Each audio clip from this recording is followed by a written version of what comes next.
वहाँ उसे किसी के आने का एहसास होता है, इसलिए वो वहाँ पानी में छुप जाती है और सोल्जर के जाने के बाद वो पानी से बाहर आती है। जिसके बाद वो अपनी ड्रेस को फाड़ देती है ताकि वो थोड़ा कंफर्टेबल फील करे। जब वो आगे बढ़ती है तो देखती है कि वही सोल्जर बाहर खड़ा है, जो उसे पकड़ लेता है। वो कहता है कि तुम यहाँ क्या कर रही हो। तब प्रिंसेस उसके हेलमेट पर मारती है और सोल्जर उसे छोड़ देता है। दोनों में फाइट शुरू होती है, जहाँ सोल्जर प्रिंसेस को अपनी तलवार से मारने की कोशिश करता है, मगर प्रिंसेस बड़ी ही चालाकी से उस पर चढ़कर उसकी हेलमेट को घुमा देती है, जिससे कि वो ठीक से देख नहीं पाता। और फिर वो उसी हेलमेट को निकालकर उसकी बॉडी में घुसा देती है, जिससे कि उसकी मौत हो जाती है। और फिर फ्लैशबैक से हमें पता चलता है कि आखिर प्रिंसेस इतने अच्छे से लड़ना कैसे जानती है।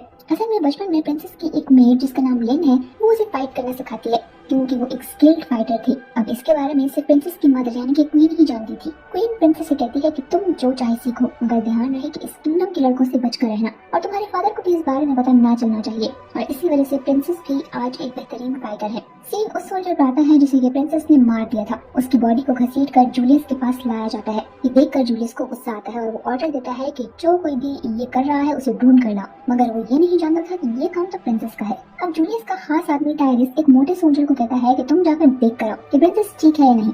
उधर सभी सोल्जर्स महल में फैल चुके थे और प्रिंसेस उनकी नजरों से बचने की कोशिश कर रही थी। सोल्जर उस इंसान को ढूंढ रहे थे जिन्होंने उनके सोल्जर्स को मारा है। फिर हम देखते हैं कि बचपन में कैसे प्रिंसेस लिन के साथ फाइटिंग प्रैक्टिस किया करती थी। एक दिन लिन से मिलने एक आदमी आता है जो कि असल में उसका मास्टर है। उसका नाम काय है। असल में आज प्रिंसेस की ट्रेनिंग का आखिरी दिन था और उसका एक आखिरी टेस्ट होना बाकी था, जिससे कि वो जान जाएंगे कि क्या प्रिंसेस अब एक बेहतरीन फाइटर है या नहीं। और इसमें उसे लिन और काय दोनों से फाइट करनी थी। प्रिंसेस बहुत ही शानदार फाइट करती है, जिससे काय बहुत ही इम्प्रेस होता है और उसे तोहफे के तौर पर वो अपनी खास तलवार देता है। अब प्रिंसेस खुफिया रास्तों की मदद से उस कमरे तक पहुंच जाती है जहाँ पर जूलियस और मायरा है। वो दोनों रोमांस में बिजी होते हैं। तो प्रिंसेस एक होल के जरिए जूलियस पर वार करती है, मगर वो बच जाता है। इतने में एक सोल्जर आकर जूलियस को बताता है कि राजा उनसे मिलना चाहते हैं। वहीं दूसरी तरफ वो मोटा सोल्जर ऊपर वाले कमरे तक पहुंच जाता है जहां उन्होंने प्रिंसेस को रखा था, मगर वो रूम तो बाहर से लॉक था और चाबी भी उसके पास नहीं थी। अब वो की होल के जरिए से अंदर देखता है तो उसे चेयर पर एक सोल्जर बैठा हुआ नजर आता है। तो उसे लगता है कि शायद सब कुछ नॉर्मल है और प्रिंसेस रूम में ही है। अब ये खबर देने के लिए वो जूलियस के पास जाने लगता है। वहीं दूसरी तरफ प्रिंसेस उस खुफिया रास्ते से आगे बढ़ती है,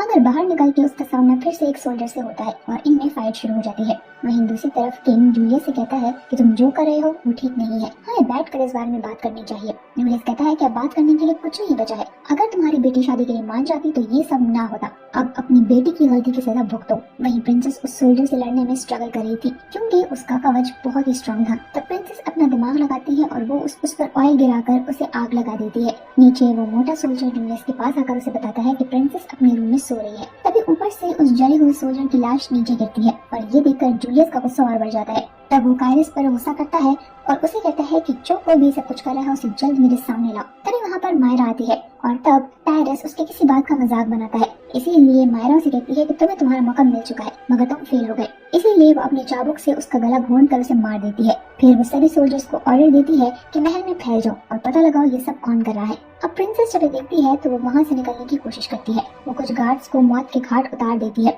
मगर तब और गार्ड्स भी वहाँ पर आ जाते हैं और अब वो अकेली ही उन सभी का मुकाबला करती है। इस सब में वो खुद भी बहुत जख्मी हो जाती है। फिर वो अपने गले का हार तोड़कर उसकी मोतियों को सीढ़ियों पर गिरा देती है, जिससे कि जो गार्ड्स प्रिंसेस की तरफ बढ़ रहे थे वो नीचे गिर जाते हैं। फिर वो उनके ऊपर से गुजरते हुए वहाँ से भाग जाती है। अब वो एक गार्ड को रस्सी से बांधकर उसके साथ नीचे कूद जाती है। इससे प्रिंसेस तो बच जाती है, मगर वो गार्ड काफी जख्मी हो जाता है। यहाँ एक और गार्ड आता है जो प्रिंसेस से बहुत देर तक फाइट करता है, मगर प्रिंसेस उसे भी मारकर आगे बढ़ती है।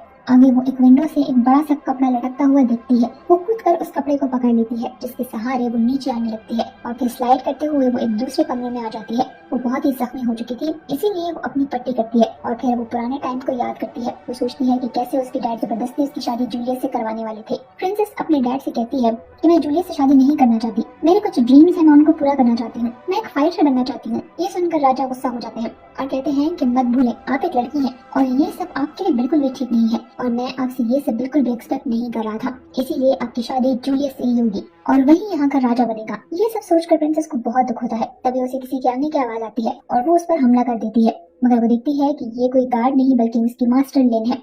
उसे देखकर प्रिंसेस बहुत ही खुश हो जाती है। लिन बताती है कि जूलियस ने बहुत ही बेरहमी से उनके बहुत से लोगों को मार दिया है और वो जल्द ही किंगडम पर कब्जा करने वाला है। ये सुनकर प्रिंसेस को बहुत दुख होता है और वो इस सब का जिम्मेदार खुद को कहती है। तब लिन उसे समझाती है कि ये वक्त खुद को इल्जाम देने का नहीं है बल्कि हिम्मत करने का है, सबको बचाने का है। लिन बताती है कि इस महल से निकलने का एक ही रास्ता है और वो है पानी का रास्ता। अब ये दोनों वहाँ से निकलकर किचन एरिया की तरफ आती है, जहाँ पर वो देखती हैं कि जूलियस के सभी गार्ड्स तबाही मचा रहे हैं, सब लोगों पर जुल्म कर रहे हैं। उनमें से कुछ गार्ड्स एक औरत को परेशान कर रहे होते हैं। तब ये दोनों चुपके से आकर उस गार्ड पर हमला कर देती है और फिर उनमें शानदार फाइट देखने को मिलती है। एक गार्ड यहाँ प्रिंसेस पर हमला करने जा रहा था, तब मायरा वहाँ पर आकर उस गार्ड को मार देती है ताकि वो प्रिंसेस और लिन को नुकसान न पहुंचाए, और फिर वो खुद उनसे लड़ने लगती है। यहाँ मायरा अपने कोड़े से प्रिंसेस को लटका देती है और उसका दम घुटने ही वाला था कि लिन उसे बचा लेती है। फिर वो उसे डिस्ट्रैक्ट करने के लिए वहाँ पर आग लगा देती है और प्रिंसेस से कहती है कि वो यहाँ से भाग जाए। प्रिंसेस इसके लिए नहीं मानती। तब यहाँ पर लिन उसे समझाती है कि वो अपनी फैमिली को बचाए, मैं यहाँ पर मायरा को देख लूंगी। प्रिंसेस उसकी बात मान जाती है और पानी के रास्ते वो उस जगह पहुंच जाती है जहाँ उसकी फैमिली को कैद करके रखा था।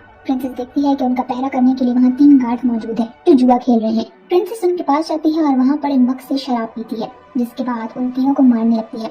उन्हें मारकर वो अपनी फैमिली को आजाद करती है। किंग अपनी बेटी को ऐसे लड़ता देखकर बिल्कुल हैरान रह जाते हैं। प्रिंसेस अपनी फैमिली को लेकर आगे बढ़ती है। तभी कुछ और गार्ड्स वहाँ आते हैं जो कि प्रिंसेस को बेहोश कर देते हैं। जब उसे होश आता है तो वो जूलियस के सामने थी, उसके साथ उसकी फैमिली और लिन भी मौजूद थी। प्रिंसेस जूलियस से कहती है कि मैं तुम्हें जिंदा नहीं छोड़ूंगी और मुझे उस वक्त का इंतजार है कि जब मैं तुम्हारे दिल को अपने हाथों से काट डालूंगी। ये सुनकर जूलियस को बहुत गुस्सा आता है और वो डिसाइड करता है कि वो प्रिंसेस की छोटी बहन से शादी करेगा, क्योंकि ऐसा करके तब भी वो राजा बन सकता है। ये सुनकर प्रिंसेस लिन को इशारा करती है। वो सभी गार्ड से लड़कर उन्हें डिस्ट्रैक्ट करने लगती है और मौके का फायदा उठाकर लिन प्रिंसेस की छोटी बहन को लेकर वहाँ से भाग जाती है। अब लड़ते हुए एक सोल्जर उसे लात मारकर नीचे पानी में फेंक देता है। हाथ बंधे होने की वजह से वो डूबने लगती है, लेकिन तभी उसे याद आता है कि उसे अपनी फैमिली को बचाना है, इसलिए वो हिम्मत करती है और वहाँ पड़े कांच के टुकड़े से अपनी रस्सी खोल देती है। महल में जूलियस शादी की तैयारी कर रहा था और वो गार्ड्स को प्रिंसेस की छोटी बहन को ढूंढने को कहता है। प्रिंसेस महल के अंदर आ चुकी थी, लेकिन एक गार्ड उसे देख लेता है। इससे पहले कि वो प्रिंसेस पर वार करे, वहाँ पर मौजूद स्टैचू उस गार्ड पर गिर जाता है, जिससे कि वो वहीं पर बेहोश हो जाता है। प्रिंसेस देखती है कि ये उसकी छोटी बहन ने किया है। अपनी बहन से मिलकर वो बहुत ही खुश हो जाती है।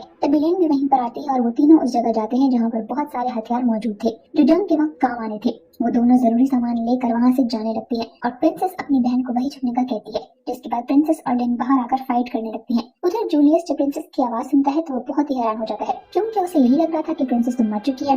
इसीलिए वो अपने और गार्ड्स को बाहर भेजता है। वहीं प्रिंसेस की सिस्टर चर्च में आकर काय को फ्री कर देती है, मगर तभी जूलियस उसे देख लेता है और उसे शादी करने के लिए आगे लाता है। वहीं प्रिंसेस और लिन बड़ी ही बहादुरी से सारे गार्ड से लड़ रही होती है। कुछ गार्ड्स को मारने के बाद लिन अंदर जाती है। तभी मायरा उसे रोकने के लिए कुछ गार्ड्स के साथ वहाँ खड़ी हो जाती है। तब उनमें फाइट शुरू होती है और काय भी उसका साथ देता है। अब चर्च में सभी लोग आपस में लड़ रहे थे, जहाँ प्रिंसेस के अंदर जाने की कोशिश करती है, मगर मायरा उसके सामने आ जाती है। अंदर जूलियस और लिन में फाइट शुरू हो जाती है और प्रिंसेस भी मायरा से लड़ती है। काफी देर शानदार फाइट करने के बाद प्रिंसेस मायरा को उसी के घोड़े से लटका देती है और फिर दम घुटने से उसकी मौत हो जाती है। उसे मारने के बाद प्रिंसेस अंदर जाती है और देखती है कि जूलियस ने लिन पर हमला किया है और लिन काफी जख्मी है। प्रिंसेस को देखकर जूलियस उसकी तरफ मुड़ता है और काय जख्मी लिन को वहाँ से ले जाता है और अब चर्च में सिर्फ जूलियस और प्रिंस ही बचे हैं। दोनों में जंग छिड़ जाती है। जूलियस प्रिंसेस के पहले वाले घाव पर वार करता है, जिससे कि वो और भी जख्मी हो जाती है और वो लड़ नहीं पाती है। जूलियस उसे बाहर सबके सामने फेंकता है और प्रिंसेस घुटनों पर आ जाती है। जूलियस प्रिंसेस की गर्दन पर तलवार रखकर कहता है कि अब से यहाँ का राजा मैं हूँ। तो प्रिंसेस को लिन की सभी बातें याद आती हैं कि चाहे कुछ भी हो जाए अपने फोकस को खोने मत देना, और अब प्रिंसेस ऐसा ही करती है। जैसे ही जूलियस का ध्यान उससे हटता है, वो उसके हाथ से तलवार लेकर एक ही झटके में उसका सर काट देती है। जूलियस ने जो राजा का ताज पहन रखा था, प्रिंसेस उसे उठाकर अपने फादर के पास जाती है। राजा अपना ताज पहनकर ऐलान करता है कि आज से इस किंगडम का नया राजा और कोई नहीं बल्कि मेरी बेटी है, जो सुनकर सब बहुत ही खुश हो जाते हैं। तभी लिन वहाँ पर आती है और उसे जिंदा देखकर प्रिंसेस खुशी से उसे गले लगाती है। तभी वो मोटा गार्ड नीचे आता है और प्रिंसेस को देखकर कहता है, प्रिंसेस तुम मिल गई, मैं तुम्हें कहाँ कहाँ नहीं ढूंढ रहा था। और उसकी ये बात सुनकर सभी हंसने लगते हैं।